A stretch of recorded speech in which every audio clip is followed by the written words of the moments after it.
오늘 말씀은 크게 세 부분으로 우리가 나누어서 살펴볼 수 있는데요. 미디안의 전쟁에서 승리한 기드온에게 왕의 자리를 청하는 이스라엘 백성들에 관한 이야기와 기드온의 죽음, 그리고 그 이후에 이스라엘의 그 신앙이 어떻게 변질되는지를 오늘 말씀은 우리에게 보여줍니다.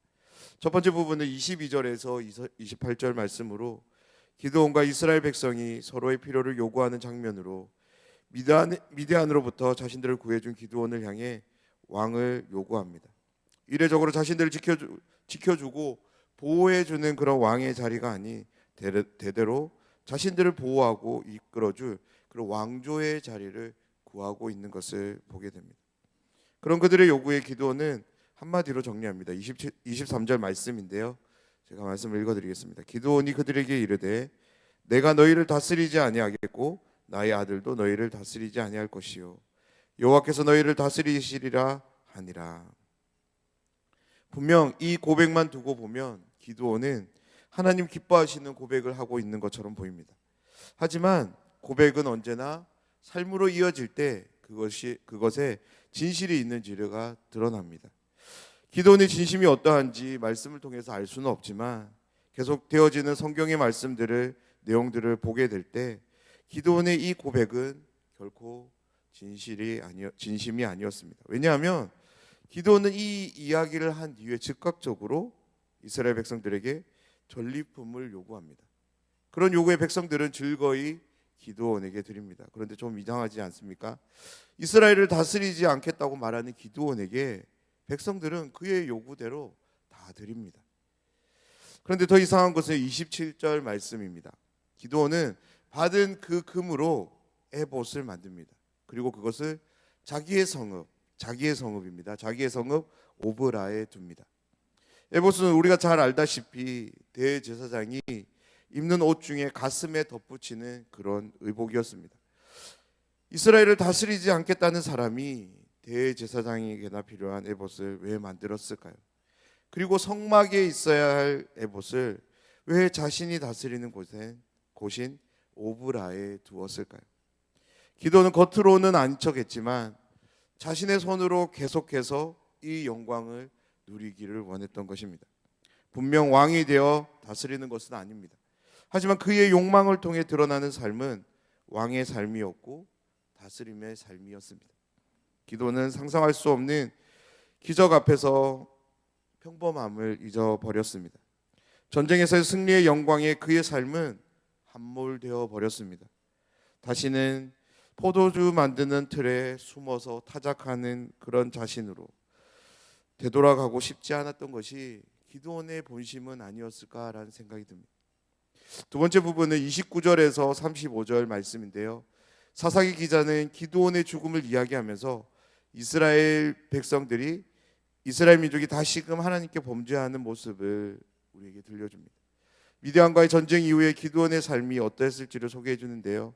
30절과 31절의 말씀을 보면 기드온은 그야말로 왕의 삶을 살고 있었음을 우리는 보게 됩니다. 30절을 보십시오. 아내가 많고 자식이 70명이나 되었다고 합니다. 31절에서는 세겜에서 낳은 아들의 이름을 아비멜렉이라고 지었는데요. 아비멜렉이라는 이 단어의 의미는 내 아버지는 왕이시다라는 의미입니다. 그리고 이스라엘 민족으로부터 받은 금으로 에봇을 만들어 자신이 통치하는 장소에 오브라에 둡니다. 에봇이 상징하는 바는 우리가 그냥 지식적으로 알고 있는 그 이상으로 이스라엘 민족에게는 하나님이 함께 하시는 곳으로 생각했을 것입니다. 백성들은 그것을 가증히 섬깁니다. 세 번째 부분은 33절에서 35절 말씀으로 기드온의 전쟁 이후의 생애와 죽음, 그리고 이스라엘이 다시 하나님을 버리고 바알을 쫓는 그런 타락의 내용을 담고 있습니다. 8장의 내용을 우리가 유심히 살펴보면 하나님의 일하심에 대한 말씀이 나오지 않습니다. 하지만 사사였던 기드온이 어떤 일을 하고 있는지는 그 어디보다 자세하게 기록하고 있습니다. 하지만 사사기 기자는 여룻바알이라는 이름을 기드온 앞에 붙임을 통해서 다시 한번 기드온이 누군지를 이야기해 주는데요. 이 여룻바알이라는 이름의 등장을 통해서 사사기 기자는 기드온과 함께했던 하나님에 대해 생각하게 합니다. 사사기 8장 기드온의 이야기가 마치는 시점에서 분명 하나님의 일하심은 어디에서도 찾아볼 수 없습니다. 기드온도 이스라엘 백성에게서도 하나님은 보이지 않습니다. 기드온은 전쟁을 통해 특별히 자신의 손으로 되어지는 일들 앞에서 특별히 한 가지를 잃는데요. 그것이 무엇이냐면 하나님을 잃게 됩니다. 8장이 마무리되는 시점에서 성경 기드온을 여룻바알이라 다시 불러줌으로써 기드온 이야기를 읽는 모든 독자들에게 다시금 하나님이 어떤 분이신가를 기억하도록 합니다. 하나님 우리의 평범한 일상에 찾아오셔서 기드온에게 사명을 부여하시고 말씀으로 인도하시며 순종하는 자에게 능력으로 함께 하시어 큰 전쟁에서 승리를 거두게 하시는 하나님이십니다. 그 하나님께서 동일하게 저희들의 일상에도 찾아오셔서 사명을 부여하시고 말씀하시며 순종하는 자에게 능력으로 함께 하시고 하나님의 뜻을 이루어 가실 줄 믿습니다. 오늘 말씀 앞에서 먼저 우리의 삶 속에 정말로 하나님께서 나와 함께 하고 계시는지를 우리 정직하게 한번 살펴보면 좋겠습니다.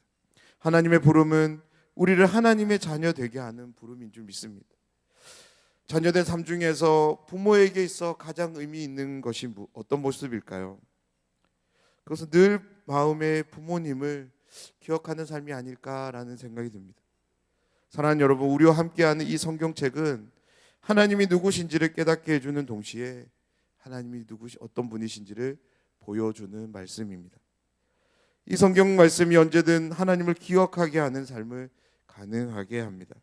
그런 점에서 우리가 관심을 가져야 될 것은 매일의 일상 속에서 하나님을 기억하게 하는 이 말씀을 어떻게 함께 할 수 있을까일 것입니다. 가장 먼저 우리는 하나님께서 말씀을 허락하시는 은혜의 공간인 예배를 통해서 우리는 하나님의 말씀과 함께하고 하나님을 기억할 수 있습니다. 사랑하는 여러분, 우리에게 주어진 모든 예배는 하나님이 우리의 삶에 함께 하시기 위해, 특별히 말씀으로 함께 하시기 위해 우리에게 허락된 시간인 줄 믿습니다. 그러하기에 예배를 드리는 우리는 우리의 삶을 드리며 예배해야 됩니다. 무엇보다 우리의 그 마음에 하나님 모시기를 기뻐하고 즐거워하는 가운데 하나님 앞에 예배를 드려야 될 줄 믿습니다. 또한 개인적으로 말씀을 읽음으로 내 영혼의 말씀으로 채워감을 통해서 우리는 하나님을 기억하는 삶을 살 수 있습니다. 예배를 드림으로 그리고 말씀을 읽음으로 우리는 하나님을 기억할 수 있고 그러한 삶을 살아갈 수 있습니다. 오늘 기도원의 모습을 통해 우리의 삶에 한 가지를 도전했으면 하는데요. 그것이 뭐냐면 우리의 삶이 평안하고 잘 되면 잘 될수록 그때 더욱더 하나님을 찾아야 한다는 것입니다. 어떤 일이 잘 되면 잘 될수록 그 상황에 함몰되기 쉬운 것이 우리의 연약한 인생인 것 같습니다. 그럴 때일수록 말씀이 주는 경고를 기억하며 깨어 근신하며 기도 가운데 주님을 기억해야 될 줄 믿습니다. 기도온 그는 하나님의 말씀을 순종함으로 분명 사사의 직무를 시작했습니다. 기도원의 이탈이 정확히 언제 시작되었는지 우리는 알 수 없지만 분명한 것은 그는 시작하는 시점에서 절대로 하나님부터의 이탈은 꿈꾸지 않았다는 것입니다. 그러나 사사기가 우리에게 기드온은 완전히 하나님으로부터 이탈되었음을 우리에게 보여줍니다. 만약 기드온이 끝까지 하나님의 말씀에 순종하고 그 말씀을 경청하고 계속적으로 순종하는 그런 삶을 살았다면 전쟁을 통해서 그가 사람에 의해서가 아니라 하나님이 세우시는 영웅이 되었을 것입니다. 기도원의 이야기는 우리에게 힘들고 어려울 때만 하나님을 찾으라고 말하지 않습니다. 힘들고 어려울 때 하나님을 찾아야 합니다. 그런데 우리의 삶에 평안이 함께할 때, 우리의 삶에 성공이 함께할 때 우리는 더욱더 하나님을 찾을 것을 어쩌면 사사기는 기도원을 통해서 더 강력하게 말하고 있다고 생각합니다. 사랑하는 여러분, 지금 나의 삶이 평안하십니까? 그 평안에 젖어들지 마시고 평안을 허락해 주신 그 하나님께 감사하며 더욱더 하나님께 나아가 하나님을 만나시는 우리 모두가 되기를 간절히 소원합니다. 두 번째는 우리가 일상에서 하나님과 늘 함께하기 위해서는 우리의 신앙에 대한 생각의 전환이 필요합니다. 무슨 말이냐면 우리의 신앙을 어떤 특별한 것을 경험하는 것으로 우리는 한정하면 안 됩니다. 신비한 체험이나 능력을 경험하는 것은 하나님이 우리에게 베푸시는 아름다운 선물입니다. 또 꼭 우리가 그것을 경험해야 되고요. 그런데요, 그 모든 것들보다 일상의 그 소소함 가운데 함께 하시는 그 하나님을 우리가 기억하고 인정하고 살아가는 삶이 하나님이 더 기뻐하시는 삶인 줄 믿습니다. 어쩌면 우리의 삶에 더욱더 많은 시간 함께하는 그 일상이 우리에게 정말로 하나님이 주시고자 원하시는 그런 삶의 모습이 아닐까라는 생각이 듭니다. 우리가 경험하는 그 어떤 경험도 능력도 그런 체험도 우리의 신앙의 기준이 되어서는 안 됩니다. 우리의 신앙은 일상의 평범한 가운데 만나고 경험되어지는 그 하나님으로 정의되어야 될 줄 믿습니다. 반복되는 일상 속에서 어제와 동일한 오늘이지만 그럼에도 불구하고 여전히 우리의 중심이 하나님을 신뢰하는 믿음으로 가득 채워져 있고 그 가득 채워진 믿음으로 하나님과의 관계를 더욱더 발전시켜가는 그런 일상, 그 일상들이 우리의 신앙의 기준이 되어야 될 줄 믿습니다. 하나님은 우리에게 평범한 일상을 더 많이 내려주십니다. 동의하시나요? 그러면 그 평범한 일상을 소중히 여길 수 있는 우리가 되었으면 좋겠습니다. 그럴 이유를 하나님 안에서 늘 발견하는 은혜가 있기를 간절히 소원합니다. 세 번째는 겸손한 마음인데요. 하나님을 처음 만난 기드온은 자신이 누구인지를 정확히 알았습니다. 비록 하나님의 부름이 너무나도 황당한 부름이었지만 그래서 그는 자신을 내려놓고 어쩌면 너무나도 쉽게 하나님을 신뢰할 수 있었던 것 같습니다. 많이 가진 자가 하나님 앞에 그 모든 것을 내려놓는 것이 어려운 것처럼 기드온은 자신의 손에 어쩌면 아무것도 없었기에 하나님 앞에 그렇게 즉각적으로 반응할 수 있었던 것은 아닐까 그런 생각이 듭니다. 그 결과는 너무나도 긍정적으로 기드온과 함께 했습니다. 결코 맛볼 수 없는 승리를 맛보게 되었고요. 그로 인해서 그는 누구보다도 하나님의 놀라운 신비를 경험하는 그런 사사기에 기록된 사사가 될 수 있었습니다. 하지만 자신에게 주어진 환경에 함몰된 기드온은 자신이 누구인지를, 자신의 정체성을 그만 잊어버립니다. 마치 자신이 전쟁의 승리를 만든 그 주인공처럼, 마치 자신이 왕이 된 것처럼 행동하기를 시작합니다. 그래서 이전에 볼 수 없었던 명령함이 그의 삶에 함께했고요. 누군가를 위협하는 것이 그의 삶에 함께하게 되었습니다. 더 이상 겸손은 그에게서 찾아볼 수 없게 되었습니다. 사사기 8장에서 하나님의 일하심이 나오지 않는 가장 큰 이유는 기드온의 교만이 하나님의 일하심을 덮고 있기 때문이라는 생각이 듭니다. 더 이상 전쟁의 주인은 하나님이 아니라 이 전쟁은 자신의 손으로 이루어낸, 자신의 열심히 만들어낸 하나님의 자리까지 빼앗은 기드온의 그 교만이 하나님의 일하심을 앞선 것입니다. 사랑하는 여러분, 신자의 삶은 하나님과 대면하는 삶입니다. 하나님과 대면하는 삶에서 가장 요구되는 삶은 바로 겸손입니다.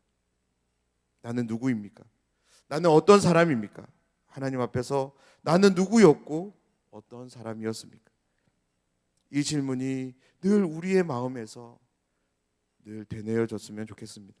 그때 하나님은 그 질문과 함께 하실 줄 믿습니다. 우리로 하여금 신자의 삶을 살아가기 합당한 길로 안내하시고 동행해 주실 줄 믿습니다. 기도원 이야기는 상당히 많은 부분에서 우리의 모습과 닮았다는 생각이 듭니다. 하나님의 찾아오심을 경험했고 불신앙을 더 큰 확신으로 덮으시는 하나님의 사랑을 경험했습니다. 지금까지 살아오면서 너무나도 많은 은혜들을 경험했지만 지금 우리의 모습이 기드온처럼 외치고 있지는 않습니까? 내 손으로 내 삶으로 이 모든 것들을 이루었다라고 말하고 있지는 않습니까? 더 나아가 하나님의 말씀과 무관한 삶을 끊임없이 결정하고 그러한 삶으로 우리를 밀어넣고 있지는 않습니까? 오늘 하루를 살아가면서 단 한 번도 하나님을 생각하지 않는 삶을 살고 있지는 않은지 그런 생각들을 우리가 한번 해봤으면 좋겠습니다. 기도원의 마음을 다 표현할 수는 없지만 사사기에 나오는 그 어떤 사사들보다 기도원은 분명 우리의 많은 모습들을 보여주고 있는 것 같습니다. 그런 맥락에서 하나님께서 사사기를 기록하실 때 기도원 이야기를 기록하신 이유와 목적이 우리에게 있는 줄 믿습니다. 그것이 무엇이냐면 하나님은 오늘도 사람을 찾고 계신다는 겁니다. 이 땅에 살아가는 영혼들의 슬픔을 위해 또한 고통을 위해 무엇보다 이 땅에 속한 영혼들의 구원을 위해 하나님은 사람을 찾으십니다. 하나님의 그 찾으심에 믿음으로 반응하는 우리가 되었으면 합니다. 바라기는 기도는 도중에 이탈했지만 우리 모두는 어떤 상황 가운데서도 하나님을 기억하며 그 신뢰함을 통해서 하나님 안에서 하나님의 뜻을 온전히 이루어드리는 믿음의 완주자로 나아가는 생애와 삶이 되길 주님의 이름으로 축원합니다.